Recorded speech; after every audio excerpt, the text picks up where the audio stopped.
So let's go to the right screen. Here we go. And here we go for real.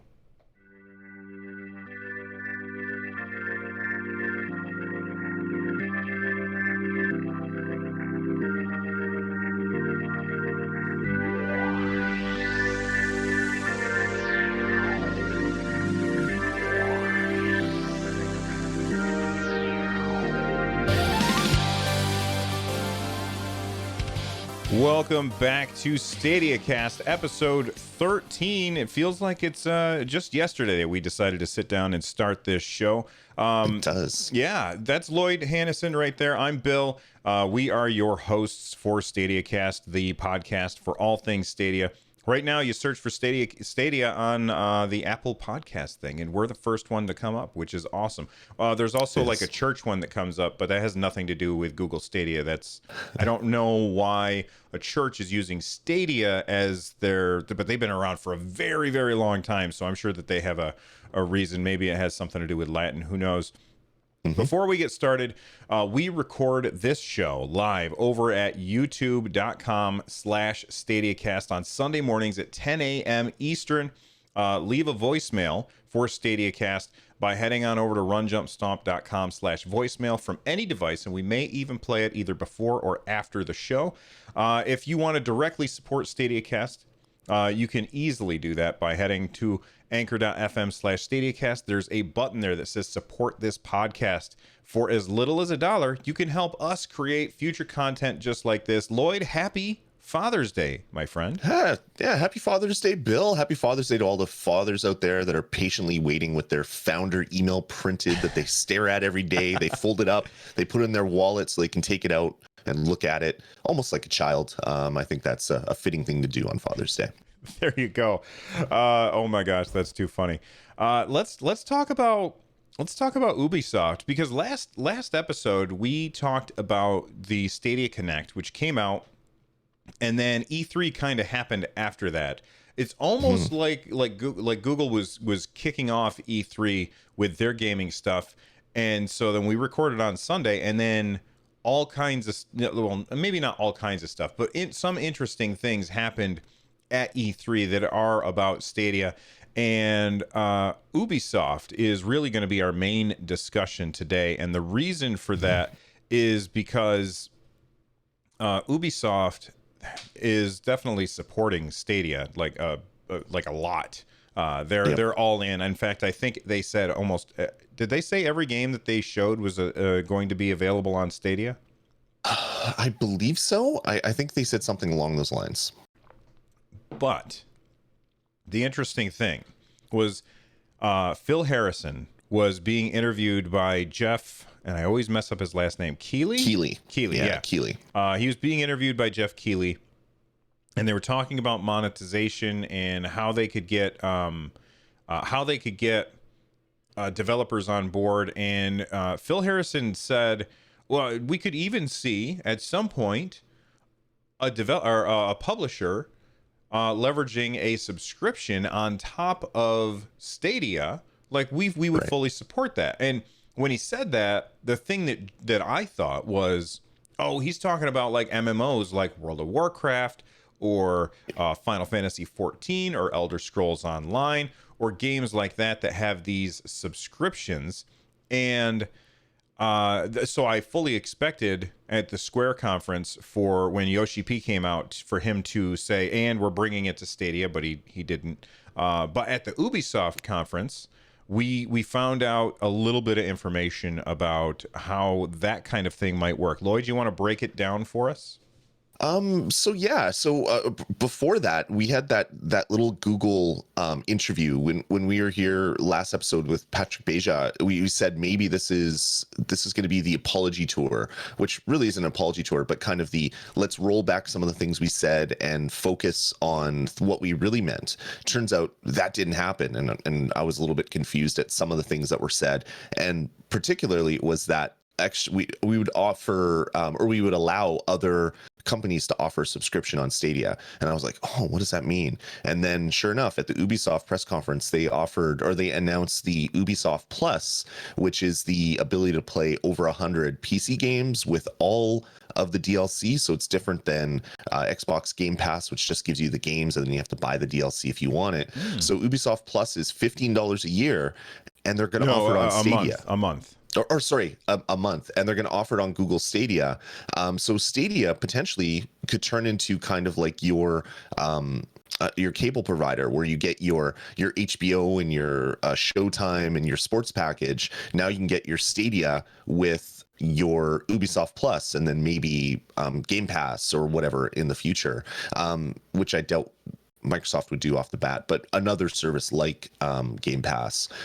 Very interesting, and not at all what I thought Stadia was going to be. Like, this continues to move into the area that I didn't think it was. I had a predetermined idea of what Stadia was going to be, and it's turning out to be something totally different. And that's neither a good nor bad thing. It's just interesting when you get a new company come into the market and they do things differently than what has been done in the past. It kind of throws you for a loop a little bit when you've been covering with video games for 15 years. So are you interested in the Ubisoft subscription, first off? I am, but this wouldn't be a month-to-month thing or something that I would renew. This would be something where Watch Dogs Legion comes out and a new DLC just hit for it. So I'm going to pay $15 for that 1 month, or $20 up here in Canada for 1 month, and then I'll play through all of Legion, and I'll play, I don't know, the roller derby thing or whatever, roller derby, or the 7,000 Tom Clancy games that they have in their library now, and I'll play that for a month and then I'll cancel. And it would be something that I would do a few times a year, maybe. For me, $20 a month just for Ubisoft games isn't a value to me, but I can see where it would be a value to a lot of people, because Ubisoft has some really fantastic titles.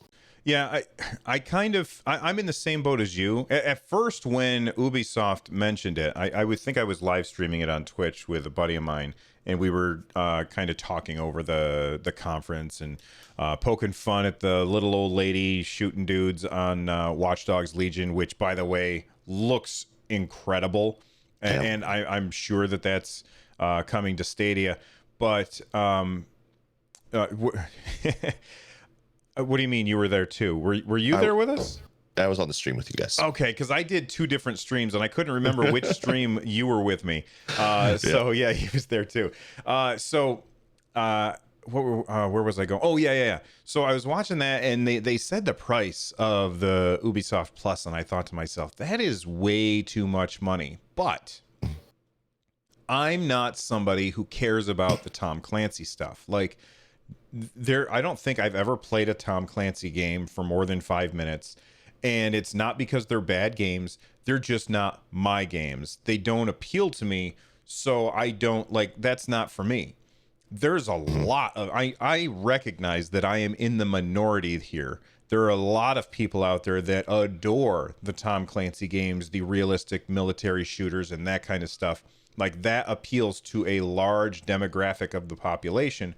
And I'm just not in that demographic. So for those people, I feel like they would say that Ubisoft Plus is a steal. And it was funny because I was on an episode of Breaking the Panel, a podcast about like pop culture and stuff like that. And we were talking about E3, and we were talking also about like subscription fatigue, how we have like right now in TV, we have Netflix, we have Amazon Prime, we have Hulu, and I think those 3, they are different enough that they each one can survive on its own.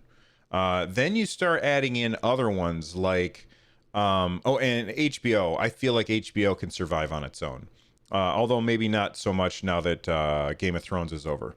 But then you start adding in the ones that are just for one channel.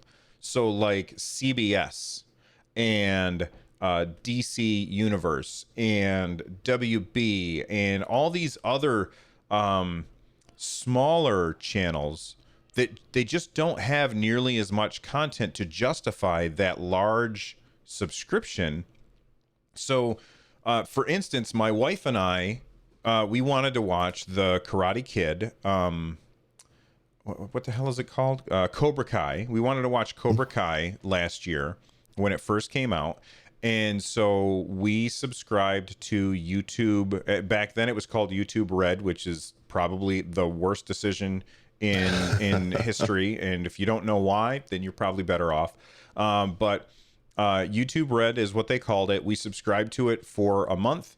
We watched Karate Kid, and then we unsubscribed from it. And actually now we resubscribed to it because now we've been using YouTube Music because we have Google things all over the house and stuff. So it just makes sense for us. But I feel like what Lloyd is saying is the same thing that a lot of people will do with these different game publishers, because this is the point that I was trying to make on Breaking the Panel, is that many of these game publishers just don't have enough to justify people putting down $15 a month. And somebody on the channel, on the podcast, said you don't have to subscribe all the time. And that's the thing. Like, I feel like there's a lot of people out there, myself included, that have a mental block when it comes to a subscription. When I see a subscription, I feel like I should subscribe to it all the time, because if I'm subscribed to it, then I have access to the stuff, right? And I'm getting value for my dollar. As soon as I unsubscribe, I lose access to all of that stuff. And I feel it makes me feel like in my brain someplace that the money that I have already spent didn't get any value out of it, because I feel like I've lost that value. And I feel like that's a false equivalence, because in my opinion, even though my brain is still fighting me on this, I feel like I did get value from that because I played it and enjoyed it. And I can't explain why I'm okay with paying Square Enix $15 or $14 a month to play Final Fantasy 14. Just, that's one game. But then Ubisoft is like, here's all of our games and all of our DLC, which I didn't realize that, by the way, Lloyd. So thanks for clearing that up. Here's all of our stuff for $15 a month. And I'm like, yeah, I don't think so. But Square can get me to do it for one game. I don't understand. There's definitely something wrong with my brain up here, and I can't explain it. Can you explain what's wrong with me, Lloyd? I honestly think it's a generational thing, because we're used to going to the store and buying the album and buying the VHS tape and buying the DVD and buying the cartridge. And you would have that stuff and you would have it on your bookshelf and you'd have it in your house and you could look at it and you could use it whenever you wanted. That's not the world now. I mean, people don't buy music, they stream music. Some people buy music, but the vast majority are using Apple Music or Google Music or Spotify. People don't really buy a lot of video now. They might onesie twosie buy movies off of iTunes or some other store, whatever you guys use in the States. I know a lot of people use iTunes up here in Canada. I can't even think of another one. And then they subscribe to Netflix, and they subscribe to HBO Go or whatever it's called, and they subscribe to Crave up here in Canada, and that's where they get the video. And I think I'm slowly coming around to it, because you can see, like, behind me, I'm a big collector of video games. I love having the physical copy of games and holding them in my hands. There's no manuals anymore, so that's losing a lot of the luster that it once had. But I like to have the physical thing. But I've moved on from music. I've moved on from TV. I moved on mostly from video. I don't own physical versions of those anymore, and I don't want physical versions. When a new Marvel movie comes out, I'd rather click buy on iTunes and it's streamable immediately and I can watch it on all my devices than have to go to the store and buy a Blu-ray and then find a way to watch it in my house, because who has things with disk drives anymore connected to their TVs except for game systems? And I think I'm slowly coming around, but I think there's a whole generation coming up now where they use iOS, they use Android, they use digital downloads on their consoles. They don't have physical discs anymore, and I think this is going to be something that is just normal for a lot of people. As for the subscription services, what Stadia is going to offer a company like Ubisoft is the ability to say, hey, you don't need a console, just buy your subscription, and if you have a PC or something with a web browser, you can play our games. And that's super compelling, because now Ubisoft can offer value to Stadia, Stadia can offer value to Ubisoft and other companies, and it's just like this weird symbiotic relationship. But for free, you could play the games online after you pay your $15 a month. It's I don't know, it's a big change in the industry. I'm slowly coming around. I know a lot of people will never want to buy digital versions or a subscription.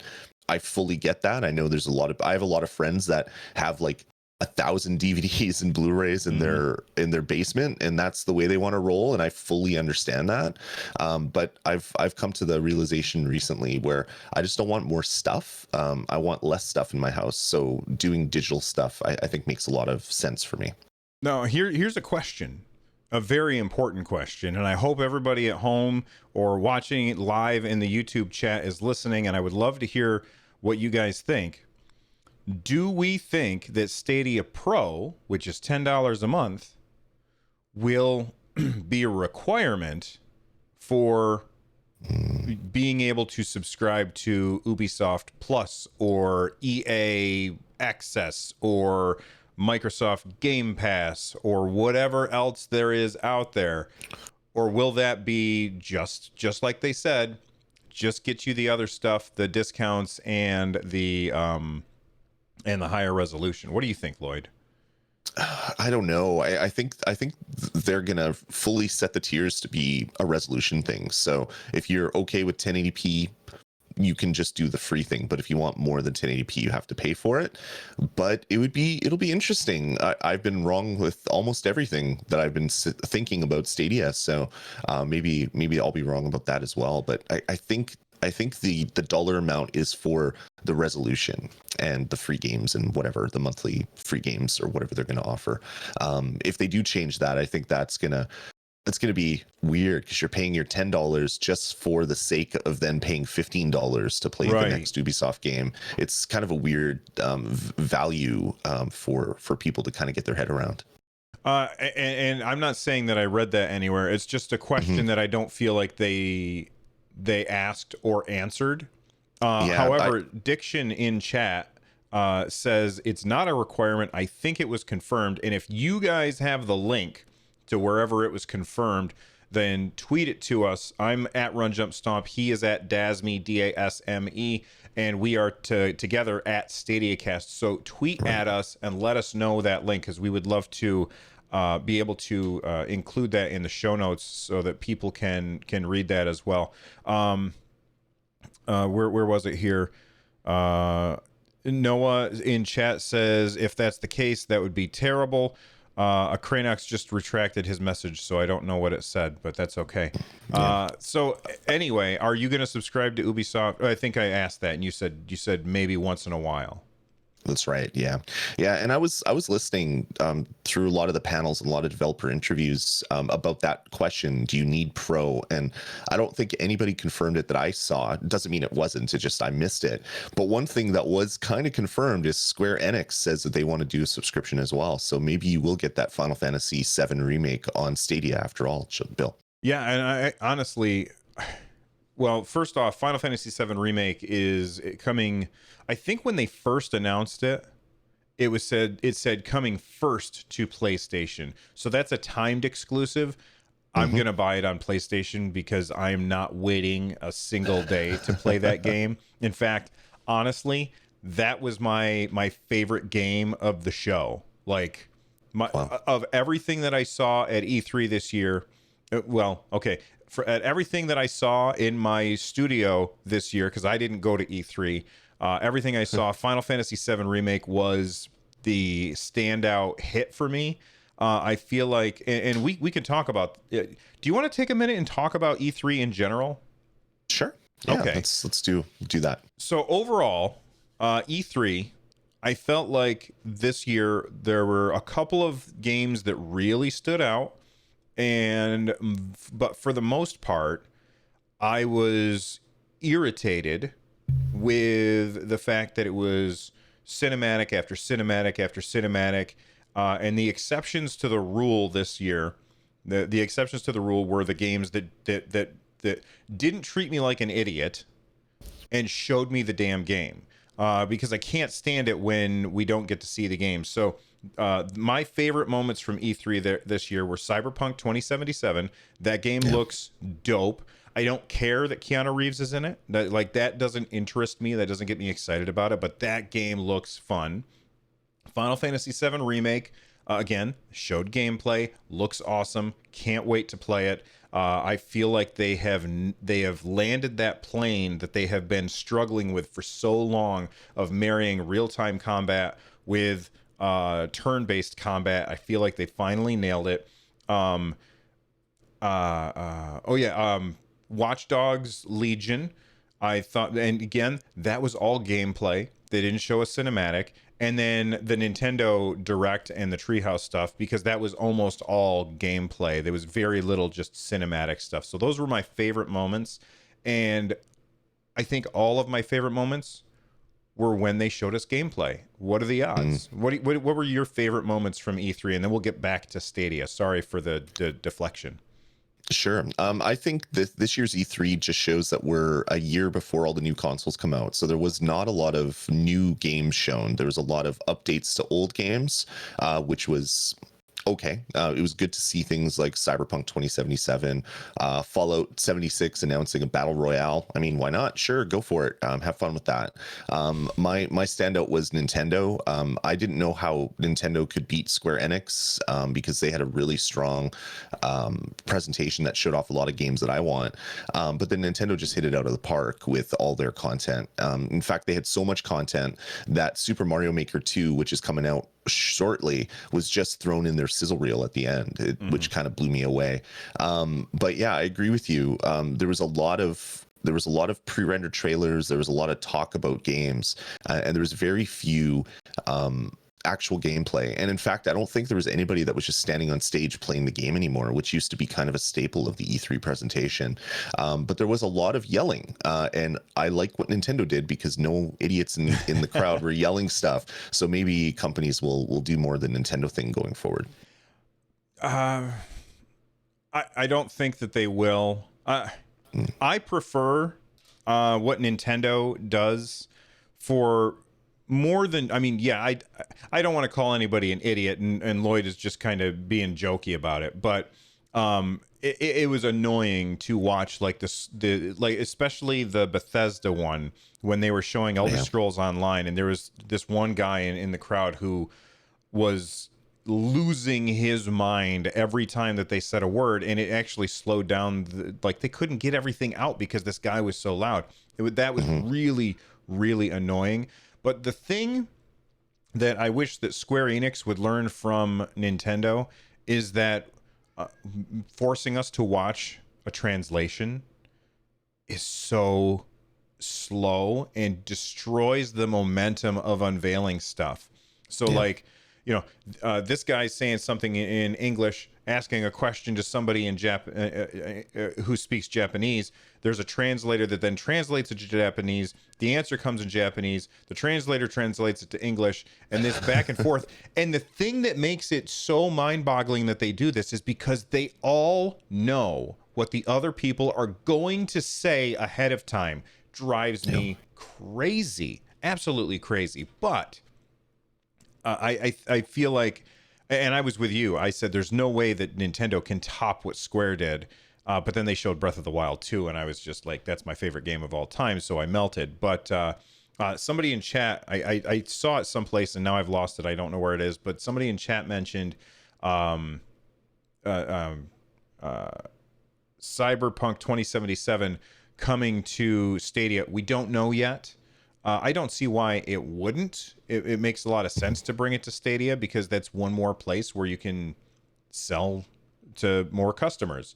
Exactly. A game that we do know is coming to Stadia is Marvel's Avengers, the Square Enix Avengers game. What did you think of that presentation, Lloyd? I think the game looks interesting. Visuals aside, I saw a really funny meme on Twitter right after where it's like, "You idiots, you kidnapped the stunt doubles," and it made me laugh. I thought that was perfect.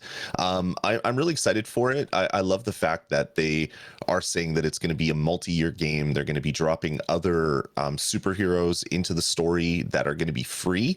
And the ability to play that on Stadia would be perfect because you could just pick, you don't have to find the disc, put it in your system, or download the game because you've deleted it to free up your 60 gigs of space on your PS4 or Xbox One.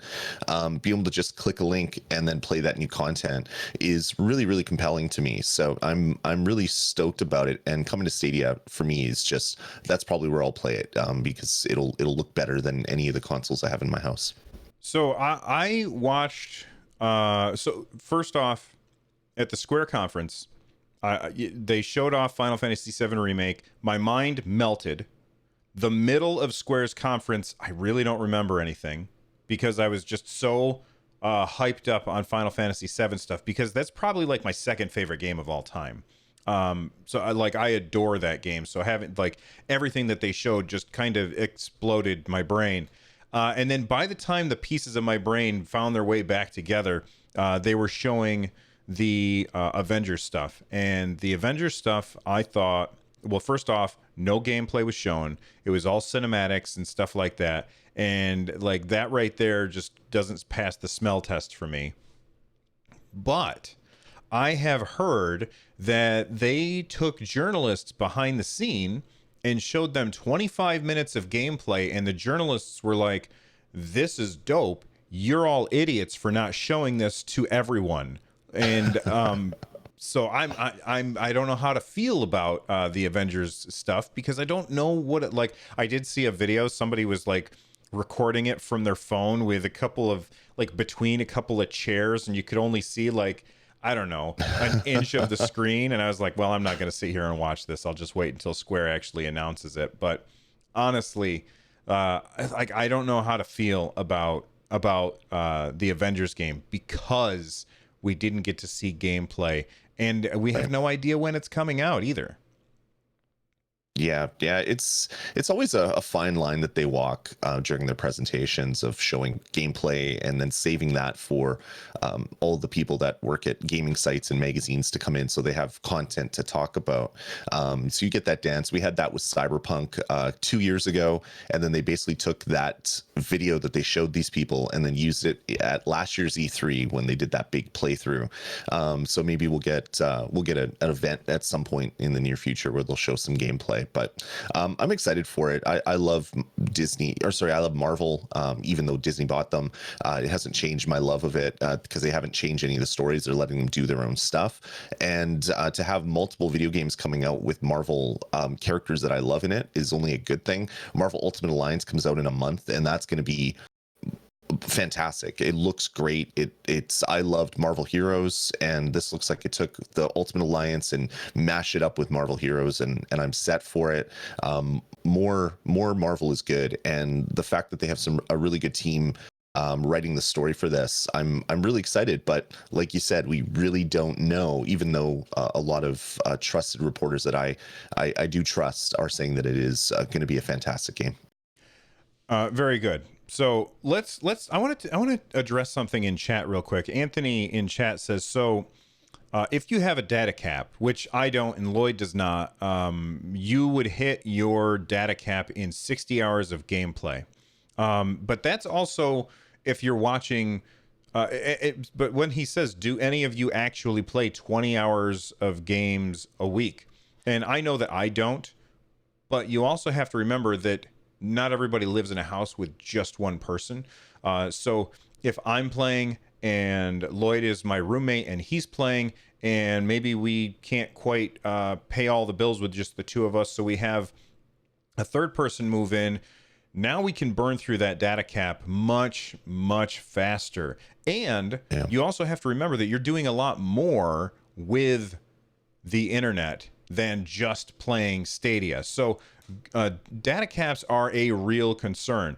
Now, Soundwave in chat says, I heard somewhere that once you sign into xCloud or Stadia that you no longer are on public internet, but on Google and Microsoft backbone networks, so you won't have to worry about your data cap. There's no way that that's true, because the ISP delivers the data to you at the last mile, and they are definitely measuring what they are sending to you, and they will cap it.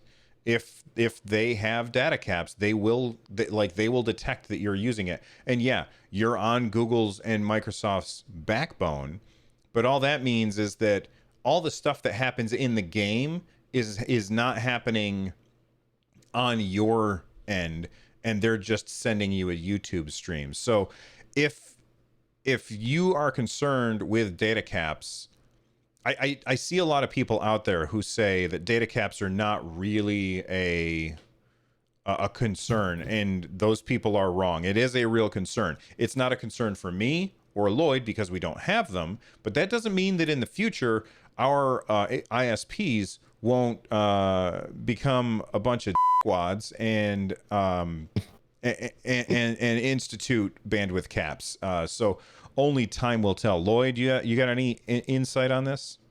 No, I mean, it's possible down the road that Google could come up with peering agreements with different major ISPs to have their data not count as data caps.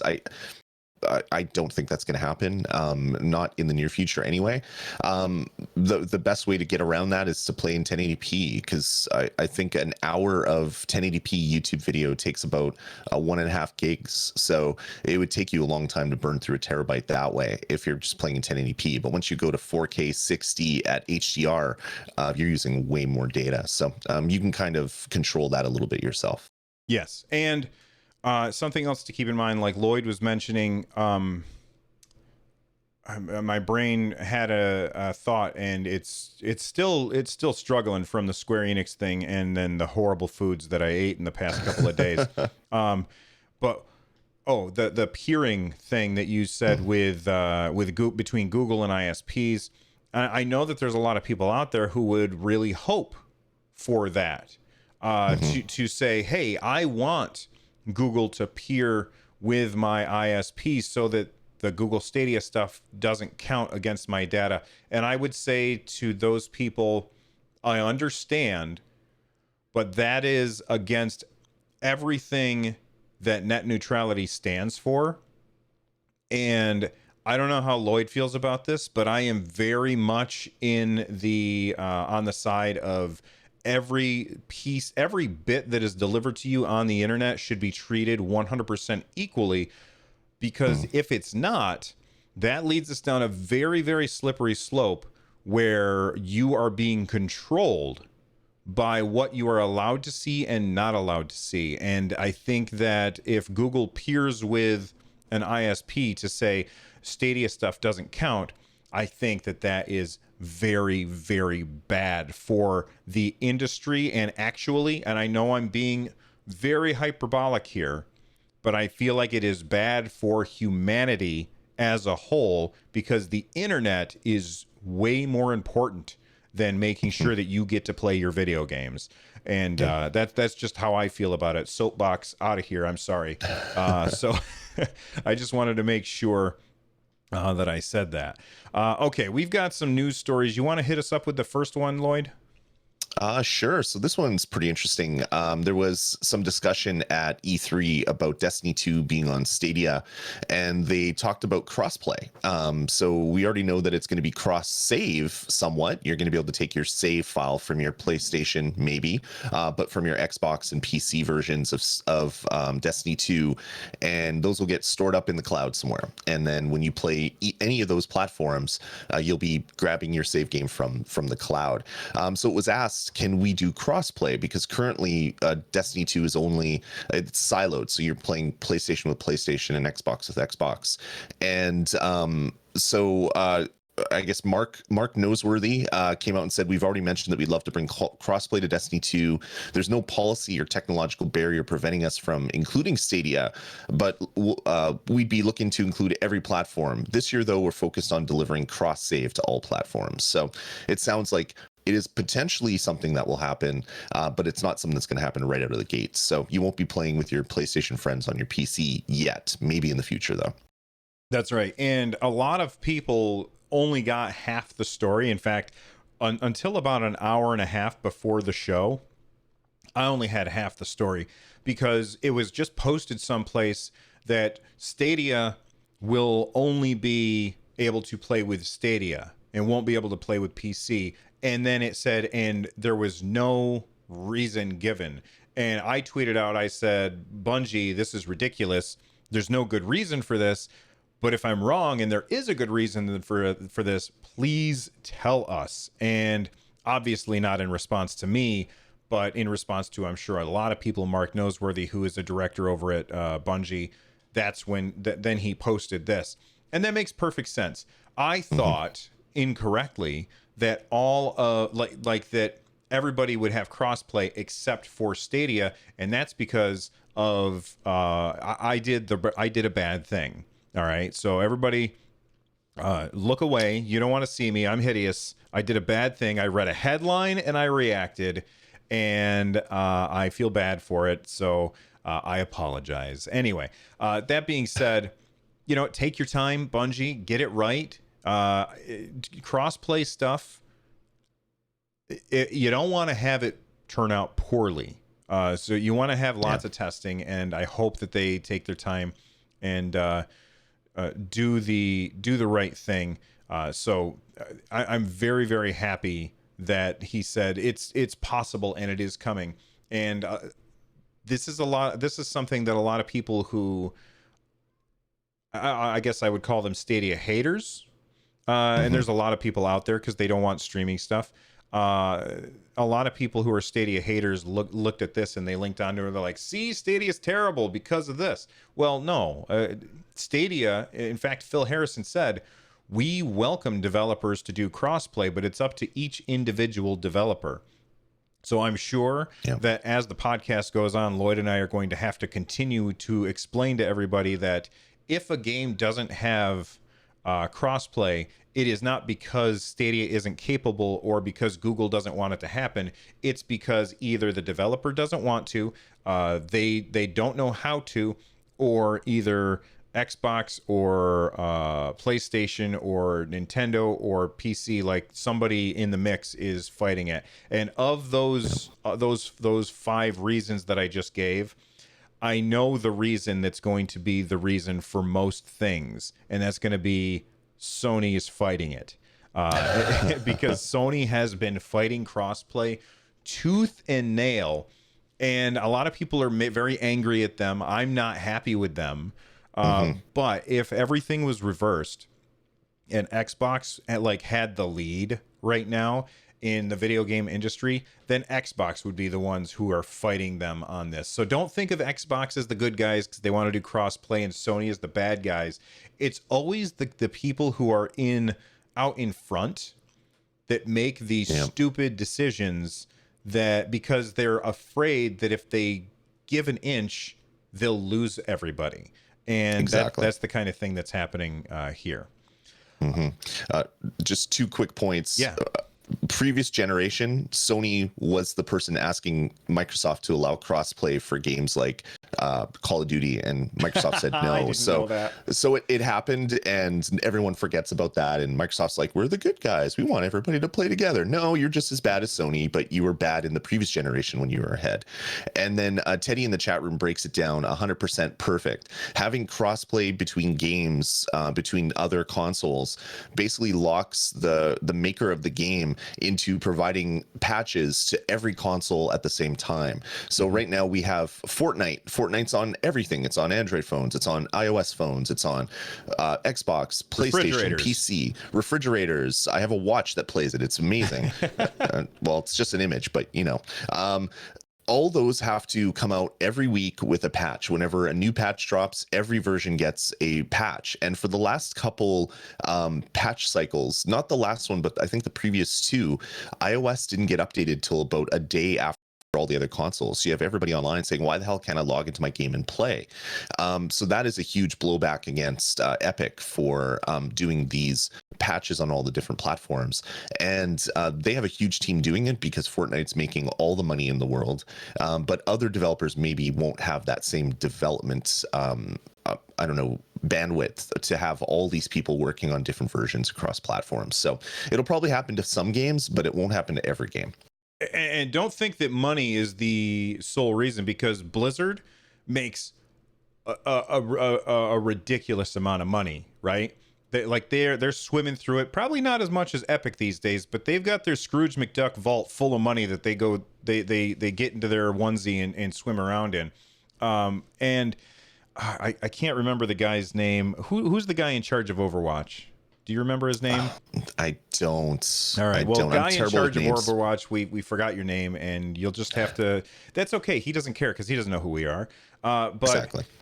He was saying, why aren't we bringing Overwatch to Switch? Well, we're not bringing Overwatch to Switch because we don't want to commit to having to hit all of our patches at the same time. And that's a thing that Lloyd pointed out that I think a lot of people, myself included, forget about.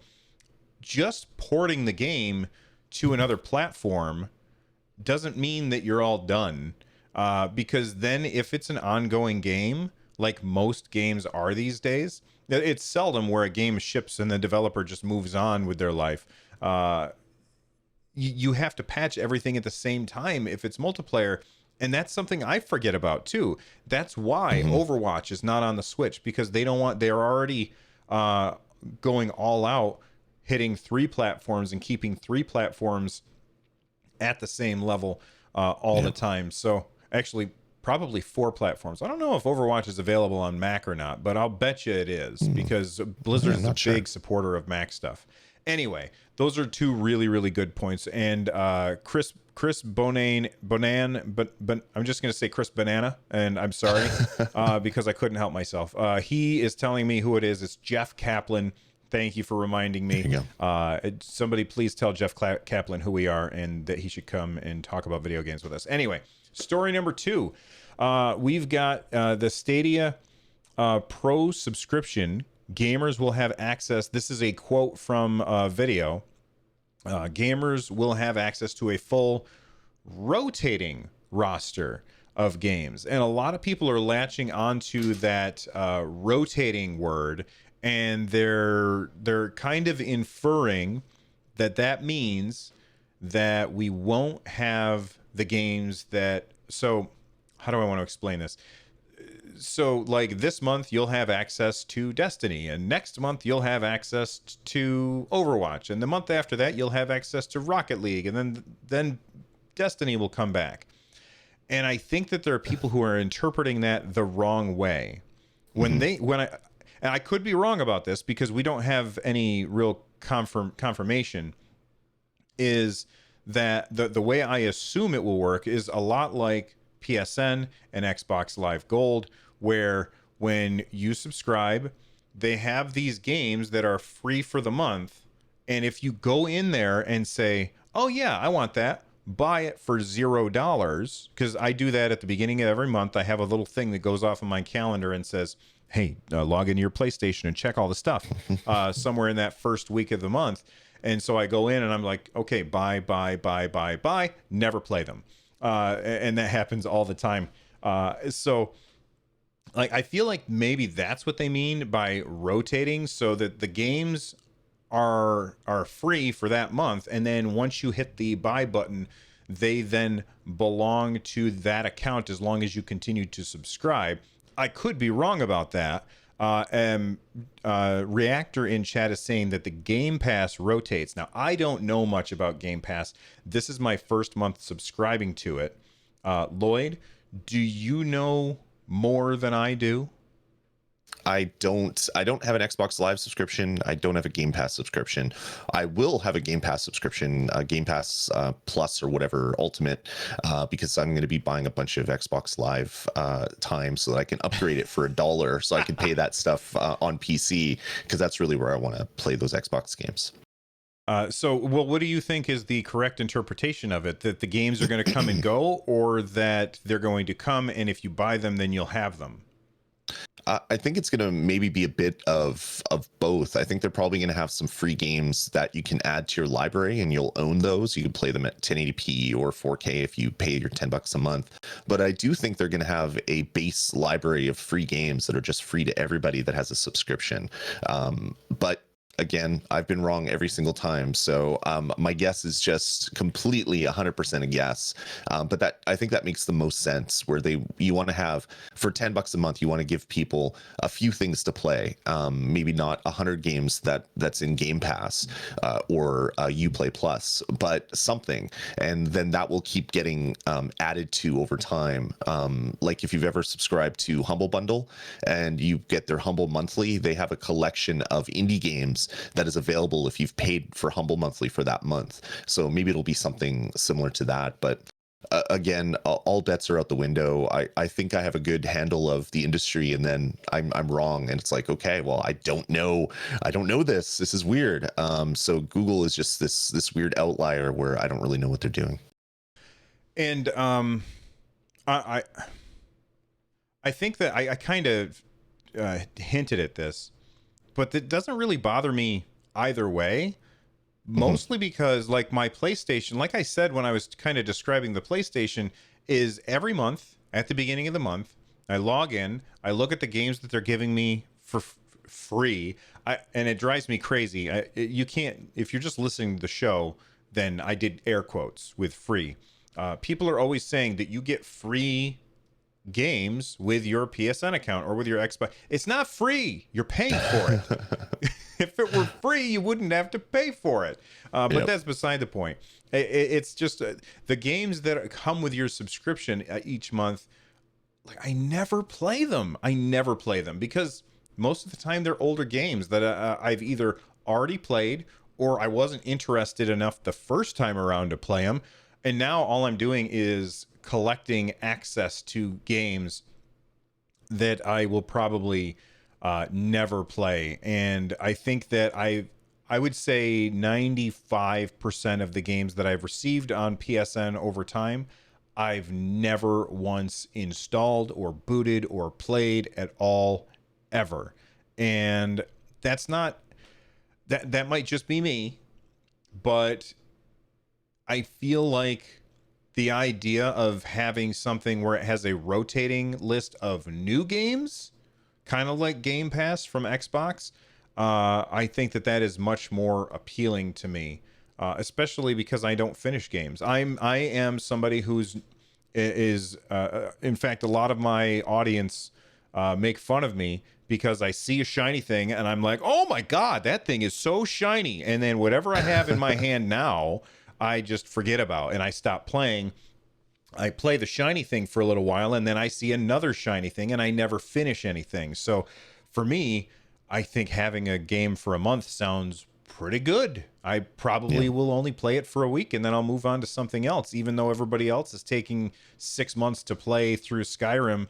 You know, yeah, I have like hundreds of hours in Skyrim. That's probably the bad example. Even though everybody really, really enjoyed going all the way through, I can't give you a good example. All I can think of is that I don't finish games, and so that seems like a good thing for me. Moving on, we've got Google Stadia hands-on. Not me and Lloyd, but The Verge. I wish. Yeah, we wish. The Verge was at E3. And they got to use Google Stadia playing Doom 2016, or I'm sorry, Doom Eternal, running on a Chromebook. This is now at the Google or not Google I/O, at GDC, they had people playing this, but it was on something locally. This time, it was actually running on a remote data center. They were using Ethernet on the Chromebook, just to make sure everybody's aware, because they're at E3 and Wi-Fi at E3 is a ridiculous mess. They were using Ethernet on the Chromebook, and they described it as being nearly a flawless Doom Eternal. Are you excited about this? I've also heard the opposite about this too. I am. I'm really excited. And Nick Strat over at The Verge posted a big article, and the first thing I was like, well, of course it looked good. They had the server right there. And then I read at the bottom, there was an update to this article that said that Google confirmed that the Stadia server streaming Doom Eternal was remote. So they're dealing with network congestion. They're dealing with everybody using data on the network, whether maybe they had a separate network, I'm not sure, coming into the into the E3 press conference, but they played it and apparently it looked stunning. There was no noticeable lag playing the game. So you're running through one of the fastest first person shooters that I've ever seen, and there's no lag on the controller. That is super impressive to me. And I've heard people talk about it before, but I'm like, okay, it's lab quality. Like, of course, in the lab, everything works perfectly, but then you go into the real world and there's issues. But this just proves that at 1080p 60, you can stream Doom Eternal over the network, and it works really well. And that was really, really exciting to me. And just so people don't say, oh, Bill and Lloyd are Stadia fanboys, I'll tell you the other half of it is that they were also demoing Project xCloud at E3 this week, and I can't remember the game that they were playing, but that's not really important. They were playing a game streaming from an Xbox One X at a remote data center 400 miles away on a phone. And I've heard reports one way it was using USB-C to have Ethernet on the phone. Another way, people were saying that it had to use that it was on LTE. I have LTE, and there's no way that it was playing flawlessly on LTE. Now, not on a 4G network. It's just not happening. Yeah, once in a while I might get really good speeds, but although I do live in the sticks, so I don't know. I doubt it. I'm sure that they were using a wired connection, but there's conflicting reports one way or the other. I think both. I feel like we've talked about the console wars and how the console wars are still going strong. Well, we're heading into a brand new console war. Where it's not going to be Xbox versus PlayStation. It's not going to be Nintendo versus Sega. It's not going to be Coke versus Pepsi. It's going to be Stadia versus xCloud. And there's going to be people on both sides who are going to be like, yours sucks and Mars is awesome. And I understand that that's what people want to do. They want to affiliate themselves with one side or the other. And that's fine. And I'm here to tell you, it's not iOS versus Android.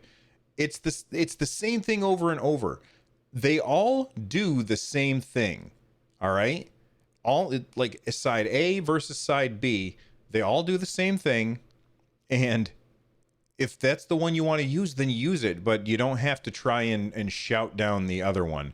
That's not what Lloyd and I are ever going to be about on this show, because we just find that to be kind of a waste of time. That's right. Yeah.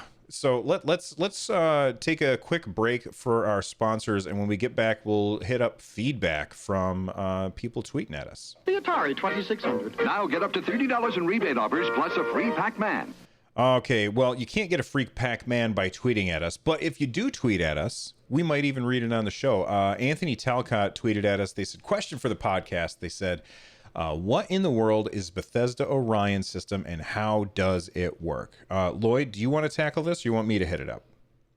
Sure. Well, I guess what we can say about Google or Bethesda Orion is we don't know. It's a set of patents that they have created. So they've created technology and they've patented it. And essentially what it is it's another way of compressing data.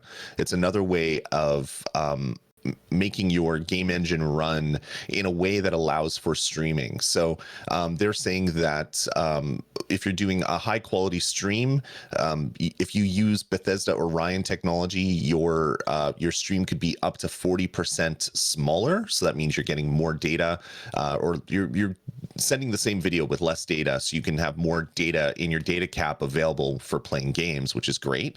And it also reduces the time it takes to encode a frame of video by 30%. So one of the big things that is heavy on a CPU is taking a 1080p video and then compressing it down with all the different codecs to make a bit of data that you can then send to someone to replay that video. So they've sped it up. So I don't know, maybe they've invented another video spec, and then some routines that allow your game engine to speed things up, but they're being very secretive on it. So anyway, Bethesda Orion is an open standard that is probably going to have some money behind it. So if you want to use it in your game, you're going to have to pay Bethesda a big chunk of money. But it's really cool to see other companies working on technology to help streaming work better. That you don't have to worry about like the what is it, FFmpeg or the MPEG coalition to come up with a new standard for video compression. If third-party companies can do it and make it work in a way that Google can use and Microsoft can use, and I don't know, insert random game developer here can use, I think that's going to be a good thing. From the Verge article, it says that Orion is supposed to complement, not compete with Stadia and xCloud. And here's the quote. They said, "This can be put into any game engine. It can be used on any streaming platform to provide a better experience for the consumer playing that game on that platform, and to deliver at a lower cost for whoever is serving the data." And then it says it does this, or it works by delegating some processing tasks to the game engine locally, rather than performing them as they're transmitted to the player over the internet. That's the part where I get confused, because if that's the case, then I feel like what they are doing here, let me give you an example.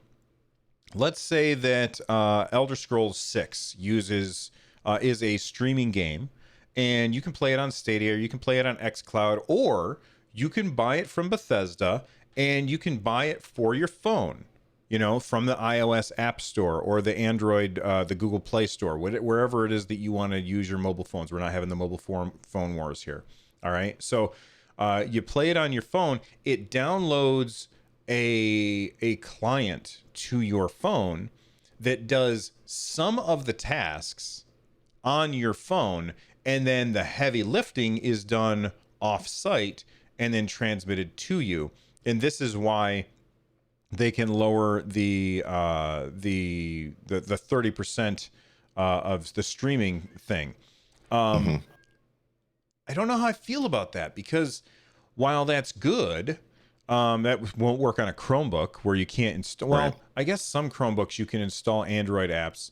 It won't work on a Chromecast, which Google Stadia is using. So I'm not sure exactly how this works with Google Stadia, because it seems like something. I know that they said that it can be used in any game engine with any streaming platform, but I still feel like there's some confusion out there, and only time will tell if we're going to get more information about this, or when we will. It might also just be something that they're showing off, and just to say, hey guys, we're working on streaming stuff too, and then they'll just partner up with Google, and they'll partner up with Microsoft, and all that stuff will happen behind the scenes, and we'll just know, oh, this uses Orion. Okay, well, that's great. Just kind of like when a developer says at the beginning of the game, it comes up and it says made in Unity or something like that.